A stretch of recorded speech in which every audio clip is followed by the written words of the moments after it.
नमस्कार। इस वीडियो में हम सीखते हैं समीकरण और सर्वसमीका में अंतर के बारे में, अर्थात समीकरण और सर्वसमीका में क्या अंतर होता है।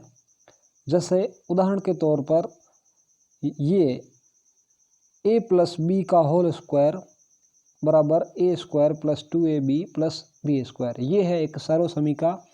और 2x माइनस 3 बराबर 7, ये है एक समीकरण। तो क्या होता है समीकरण और क्या होती है सर्वसमीका। सर्वसमीका जो है वो एक ऐसी समीका है जो चर के सभी मानों के लिए सत्य होती है, जबकि समीकरण जो है वो चर के कुछ निश्चित मानों के लिए ही सत्य होती है। समीकरण जो है वो सर्वसमीका नहीं होती है। यहाँ पर कुछ सर्वसमीकाएं लिखी हुई है, जैसे a प्लस बी का होल स्क्वायर बराबर a square plus 2ab plus b square. दूसरी सर्वसमीका है a माइनस बी का होल स्क्वायर बराबर a square minus 2ab plus b square. तीसरी सर्वसमीका है a प्लस बी गुणा a माइनस बी बराबर a square minus b square, ये तीसरी सर्वसमीका है। जबकि चौथी सर्वसमीका है x प्लस a गुणा x प्लस बी बराबर एक्स स्क्वायर प्लस ए प्लस बी कोष्टक में गुणा है x से प्लस ए बी, ये है चौथी सर्वसमीका। समीकरण की समझ के बारे में या समीकरण क्या होता है वो हमने इस वीडियो में सीखा था। ये वीडियो आप YouTube चैनल की प्लेलिस्ट से देख सकते हैं। बात करें समीकरण के हल की, जैसे कि उदाहरण के तौर पर लिखा है 2x माइनस 3 बराबर 7। इस समीकरण का हल क्या होगा। जैसे कि इस समीकरण में चर है x, तो हम इस x का मान निकालेंगे। तो जो भी संक्रिया करेंगे, जोड़ बाकी गुणा भाग, वो होगी समीकरण के दोनों पक्षों में। हमारा काम है x का वैल्यू निकालना, x का मान निकालना। तो इसके लिए जो भी हम संक्रिया करेंगे, जैसे मान लो जोड़ करेंगे, घटाव करेंगे, तो वो जो दोनों पक्षों में होगी, ताकि समीकरण के मान में कोई परिवर्तन ना हो। तो जैसे यहाँ पर मैं समीकरण के दोनों पक्षों में 3 जोड़ रहा हूँ, तो जो है रैखिक समीकरण का हल किस तरह है वो भी वीडियो आप YouTube चैनल के प्लेलिस्ट से देख सकते हैं। जैसे यहाँ पर 3 में से 3 गया, ये तो हो गया 0, यानी कि यहाँ पर हो जाएगा 2x बराबर 7 और 3 जुड़ गए 10 हो गए। अब जो है यहाँ पर अगर ध्यान से देखें तो x के साथ 2 का गुणा हो रहा है। अगर मैं यहाँ पर 2 का भाग दे दूँ तो 2/2 1 हो जाएगा, और 1 को x से गुणा करेंगे तो 1 गुणा x x ही होगा। तो जैसे यहाँ पर मैं दोनों पक्षों में 2 का भाग दे देता हूँ, तो 2/2 का मतलब 1 हो गया। तो 1 गुणा x कहें या x बराबर 10 में से 2 का भाग देने पर हमें प्राप्त हो जाएगा 5। यानी कि इस समीकरण में चर जो है x है, उसका मान आ रहा है 5। अर्थात ये कि ये समीकरण जो है वो चर के निश्चित मानों के लिए, जैसे यहाँ पर 5 के लिए ही यह समीकरण संतुष्ट है। जैसे उदाहरण के तौर पर देखें कि अगर x बराबर 5 लिखते हैं इस समीकरण में, जैसे समीकरण है 2x माइनस 3 बराबर 7, तो ये जो है बायां पक्ष, इसमें x की जगह 5 रखते हैं तो क्या हमें दायां पक्ष मिलता है।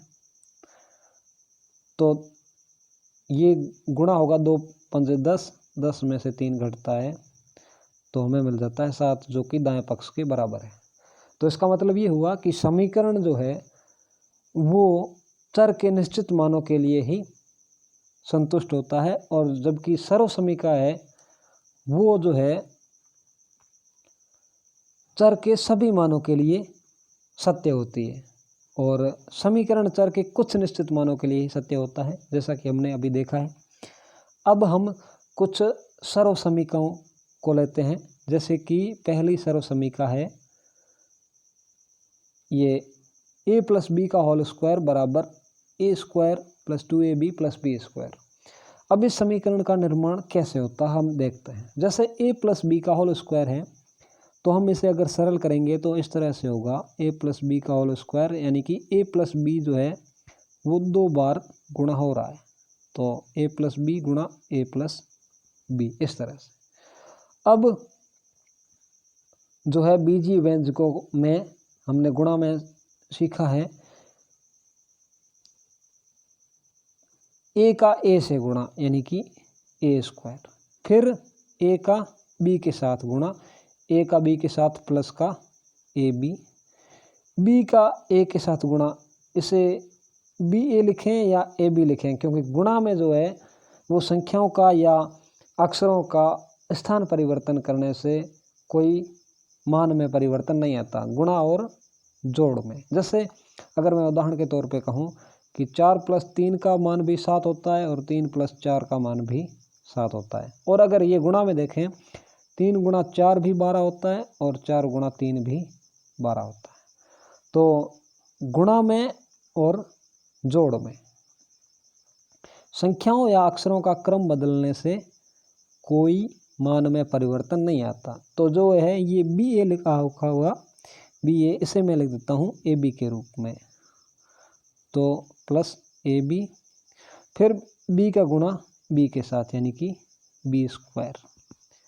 अब ए स्क्वायर, ये ए बी और ये ए बी, यानी कि अगर मैं इससे 1 से गुणा करूँ तो कोई अंतर नहीं आता। ये 1 ए बी और ये 1 ए बी जो है गुण के जोड़ के जो हो जाएंगे 2 a b plus b square, यही अपनी सर्वसमीका है। तो इस तरह से जो है इस सर्वसमीका का निर्माण होता है। तो अगर ये सर्वसमीका हम भूल भी जाएं कि a प्लस बी का होल स्क्वायर बराबर क्या होता है, तो इस तरीके से हम वापस इसका निर्माण कर सकते हैं, इसको वापस बना सकते हैं। इसका एक उदाहरण लें, जैसे कि 3 प्लस 5 का होल स्क्वायर क्या होगा। अगर हम इसे सीधे रूप में देखें तो 3 और 5 जो होते हैं 8, 8 का स्क्वायर होता है 64। तो इसका जो है उत्तर जो है 64 आना चाहिए सर्वसमीका के हिसाब से। अब जैसे सर्वसमीका कौन सी सेट हो रही है, a प्लस बी का होल स्क्वायर बराबर a square plus 2ab plus b square. अब अगर हम यहाँ ध्यान से देखें तो a की जगह है 3 और b की जगह है 5, तो इसे हम सरल करते हैं इस सर्वसमीका की सहायता से। जैसे कि 3 प्लस 5 का होल स्क्वायर बराबर a का स्क्वायर, यानी कि a की जगह हमारे यहाँ है 3, तो 3 का स्क्वायर हो जाएगा प्लस 2 सूत्र में है, सर्वसमीका में है। a का मान है हमारे पास 3, तो a की जगह मैं लिख देता हूँ 3, b की जगह हमारे यहाँ 5, तो b की जगह मैं लिख देता हूँ 5 प्लस b का स्क्वायर यानी 5 का स्क्वायर। अब हम इसे सरल करते हैं तो 3 का स्क्वायर जो है वो हो जाता है, या यूँ कहें कि 3 का वर्ग है, 3 का वर्ग यानी कि 3 का 3 से गुणा, तो 3 का वर्ग हो गया 9 प्लस 2 तिया 6 पंजे 30, ये हो गया 30 प्लस 5 का वर्ग है, 5 का 2 बार गुणा, 5 गुणा 5 25। तो इसे अगर हम जोड़ देंगे यानी कि 9, 30 और 25, तो हमारी जोड़ आ जाएगी 64 ये। तो इसका मतलब सर्वसमीका का उपयोग जो है या प्रयोग जो है इस तरह किया जाता है। अगली सर्वसमीका ये है, जैसे a माइनस बी का होल स्क्वायर बराबर a square minus 2ab plus b square. अगर हमें यह सर्वसमीका याद नहीं रहती है या हम भूल जाते हैं, तो हमें क्या करना है, a माइनस बी का होल स्क्वायर का मतलब हुआ a माइनस बी का गुणा a माइनस बी के साथ। तो यहाँ पर हम देखेंगे a का a से गुणा a स्क्वायर, a का b के साथ गुणा, a का b के साथ गुणा, a प्लस का है b माइनस का, तो a का b के साथ गुणा आ जाएगा माइनस ए बी, फिर माइनस बी का a के साथ गुणा, यानी कि माइनस बी का ए के साथ गुणा, तो इसे लिख देते हैं माइनस ए बी। फिर माइनस बी का माइनस बी से गुणा, माइनस माइनस गुणा होकर हो जाएगा प्लस, और बी का बी से गुणा बी स्क्वायर। अब हमें जैसे यहाँ पर ये ए बी और ये ए बी समान पद है, तो ये भी एक ए बी है और ये भी एक ए बी है, तो माइनस एक ए बी और माइनस एक ए बी जुड़ के हो जाएंगे माइनस के दो a b plus b square, जो कि हमारी सर्वसमीका है। ये दोनों अगर ये प्लस का होता तो ये दोनों कट जाते हैं, जैसे ये प्लस का ए बी और ये माइनस का ए बी काट देते हैं, लेकिन दोनों ही माइनस के हैं, इसलिए माइनस का एक ए बी और माइनस का एक ए बी ये जुड़ के हो गए माइनस के दो ए बी। दोनों प्लस के होते इस तरह से, तो ये हमारा निशान भी यहाँ प्लस का हो जाता, जैसा कि हमने पहली सर्वसमीका में देखा था। तो इस तरह से हम सर्वसमीका का निर्माण करना सीख सकते हैं। उदाहरण है 4 माइनस 3 का होल स्क्वायर बराबर क्या होगा। तो जैसे अगर हम इसे सीधा रूप में देखें तो 4 में से 3 घटाए तो आता है 1, और 1 का स्क्वायर होगा 1। और इसको अगर हम सर्वसमीका के तरीके से हल करें तो क्या हमारा उत्तर 1 आता है, इसकी जांच करते हैं। तो सूत्र है ए माइनस बी का होल स्क्वायर बराबर a square minus 2ab plus b square. तो यहाँ पर हम ध्यान से देखें तो ए की जगह है 4 और बी की जगह है 3, अर्थात ये कि ए के स्थान पर है 4 और बी के स्थान पर है 3। तो हम इस सर्वसमीका की सहायता से इस सवाल को हल करना सीखते हैं।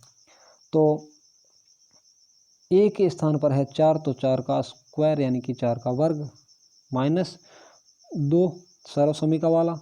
यहाँ पर हमारे पास ए के स्थान पर है 4, तो 2 गुणा 4, फिर बी के स्थान पर हमारे पास है 3, तो गुणा 3 प्लस बी का स्क्वायर यानी कि 3 का स्क्वायर। फिर इसे हम सरल करते हैं तो 4 का वर्ग जो है वो हो गया 16, या 4 का स्क्वायर कहें, ये 4 दूनी 8 या 24, तो माइनस का 24 और 3 का वर्ग हो गया 9। तो यहाँ पर हम जो है सबसे पहले करेंगे 16 और 9 हो गए 25, 25 में से 24 घटाने पर हमें मिल जाता है 1। तो इस तरह से इस सर्वसमीका की सहायता से हमारा उत्तर जो है 4 माइनस 3 का होल स्क्वायर बराबर 1 आ रहा है, जो कि हमने शुरुआत में भी कहा था। तो इस तरह से ये थी दूसरी सर्वसमीका। अब बात करते हैं तीसरी सर्वसमीका की। तो जैसे यहाँ पर a plus b a minus b का गुणा है, और इसको सरल करने पर आता है ए स्क्वायर माइनस बी स्क्वायर। तो हम इसे सरल करना सीखते हैं किस तरह से, जैसे कि ए का ए के साथ गुणा, तो ए का ए के साथ गुणा हो जाएगा ए स्क्वायर, फिर ए का बी के साथ गुणा, यानी कि ये है प्लस का और ये है माइनस का, तो ए का बी के साथ गुणा हो जाएगा माइनस का ए बी। फिर बात करें इस बी का इस ए के साथ गुणा, यानी कि इस बी का इस ए के साथ गुणा, बी ए यानी कि बी गुणा ए लिखें या ए गुणा बी लिखें, दोनों का मान जो है वो ए बी या बी ए, क्योंकि गुणा में संख्याओं या अक्षरों का क्रम बदलने से कोई मान में परिवर्तन नहीं आता। तो जैसे मैं यहाँ पर बी का ए से गुणा उसे ए बी भी लिख सकता हूँ। तो ये बी का ए के साथ गुणा, ये प्लस का ए बी, क्योंकि दोनों संख्याएं प्लस में। फिर यहाँ पर बी का बी के साथ गुणा, यानी कि ये प्लस की ये माइनस की, तो हमारा गुणा जो है या गुणनफल जो है वो आएगा माइनस में। तो बी का बी के साथ गुणा, तो माइनस का बी स्क्वायर। अब अगर हम यहाँ ध्यान से देखें तो ये ए बी जो है वो है माइनस का और ये ए बी है प्लस का, तो ये ए बी में से ये ए बी घट जाएगा तो हो जाएगा 0। तो इस तरह से मैं इन्हें काट देता हूँ, तो हमारे पास बच जाता है ए स्क्वायर माइनस बी स्क्वायर, जो कि सर्वसमीका का हल है। अब इस सर्व समीकरण का उपयोग किस तरह से होता है, जैसे यहाँ पर हमारे पास एक उदाहरण है 4 + 3 और 4 - 3 इसका गुणा है। यहाँ पर अगर हम सर्व समीकरण को लिखें a + b a - b बराबर है a² - b²। अब जैसे कि 4 में 3 जोड़ा तो कितना होता है 7। 7 का गुणा है 4 में से 3 घटाया तो 1। 7 का गुणा 1 से यानी कि 7। अब इस सवाल को हम इस सर्व समीकरण की सहायता से करते हैं तो क्या हमारा उत्तर 7 आता है। तो जैसे यहाँ पर a के स्थान पर है 4, b के स्थान पर है 3, a के स्थान पर है 4 और b के स्थान पर है 3, तो इसका हल जो है a का स्क्वायर यानी कि 4 का स्क्वायर माइनस b का स्क्वायर यानी कि 3 का स्क्वायर। तो 4 का स्क्वायर कहें या वर्ग कहें होता है 16। 16 में से 3 का वर्ग या 3 का स्क्वायर घटाएं तो 16 में से 9 घटाने पर आते हैं 7, जो कि हमने शुरुआत में कहा था। तो इस तरह से इन सर्व समीकरणों का उपयोग करके आप इस तरह के और गणितीय सवालों को भी हल कर सकते हैं।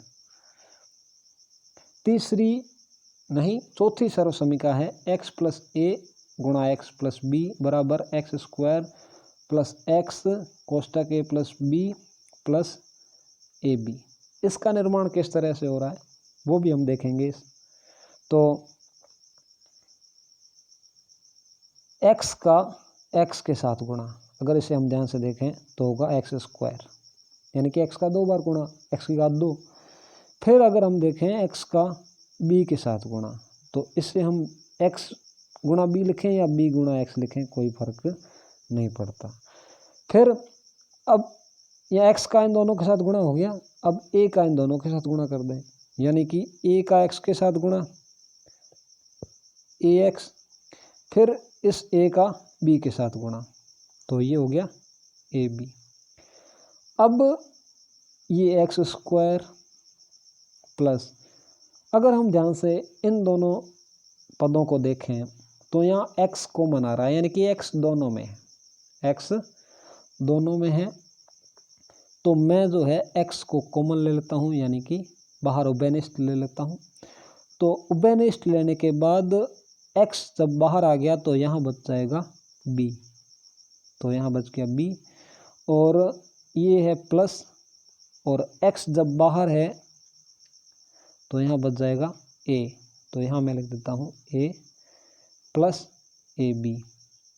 तो यहाँ आप इस सर्व समीकरण को अगर ध्यान से देखें और इस हल को ध्यान से देखें तो दोनों में कोई अंतर नहीं है, क्योंकि a + b और b + a का मान एक समान ही है। क्योंकि जोड़ और गुणा में पहले भी मैंने बताया है कि 4 + 3 और 3 + 4 कहें या 4 × 3 कहें या 3 × 4 कहें, तो गुणा और जोड़ में संख्याओं का क्रम बदलने से कोई मान में परिवर्तन नहीं आता है।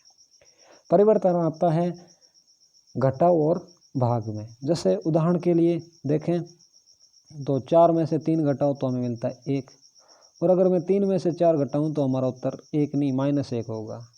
और अगर भाग की बात करें तो 8 में 4 का भाग दें तो हमारा उत्तर आता है 2, और 4 में 8 का भाग देता है यानी कि 4/8, तब हमारा उत्तर इसको सरल करने पर 4 एकम 4, 4 दूनी 8 तो आएगा 1/2। तो घटाव में और भाग में संख्याओं का क्रम बदलने से मान परिवर्तित हो जाता है।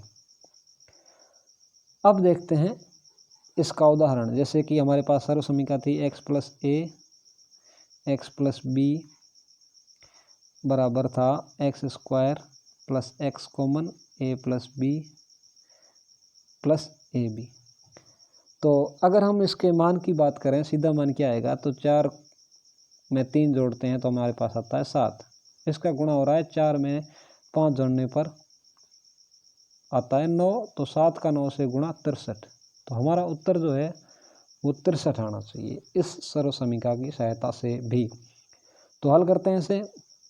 x का स्क्वायर यानी कि x हमारे पास, अगर इसका देखें तो x के स्थान पर है 4, ए के स्थान पर है 3, एक्स के स्थान पर है 4, बी के स्थान पर है 5। तो हम एक्स का स्क्वायर यानी कि 4 का स्क्वायर कहें या 4 का वर्ग कहें।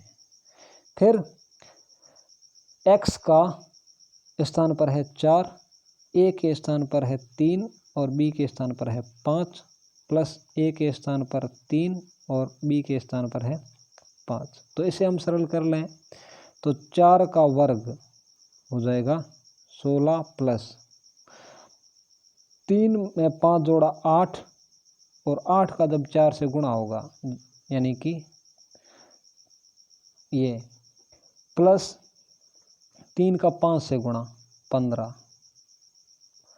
अब इसे हम अगर सरल करें तो 16 प्लस 8 का 4 से करें गुणा या 4 का 8 से, तो ये हो गया 32 प्लस 15।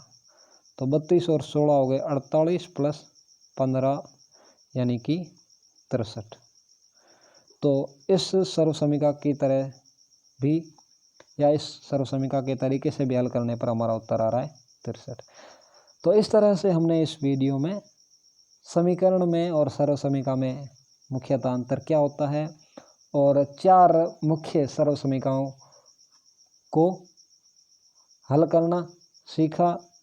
क्या है सर्वसमीकाएं इसके बारे में सीखा। धन्यवाद।